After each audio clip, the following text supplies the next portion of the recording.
আসসালামু আলাইকুম। আশা করছি সকলে অনেক অনেক ভালো আছেন। আজ ১৬ই বৈশাখ ১৪৩২ বঙ্গাব্দ। আমরা এর আগে দুটো এসেনশিয়াল সেন্টেন্স স্ট্রাকচার নিয়ে কথা বলেছি। সেই ধারাবাহিকতায় আজ আমরা আরেকটি সেন্টেন্স স্ট্রাকচার নিয়ে কথা বলবো। আমরা পৌঁছানোর আগেই সিনেমাটা শুরু হয়ে যাবে।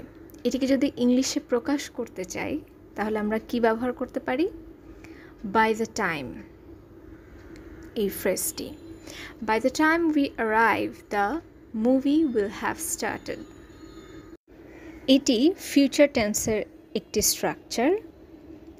কোনো কিছু ঘটার আগে কোনো কিছু শুরু হয়ে যাওয়া অথবা পরে কোথাও পৌঁছানোর পরে কোনো কিছু হয়ে যাওয়া, এসব বোঝাতে এই ধরনের স্ট্রাকচার ব্যবহৃত হয়ে থাকে।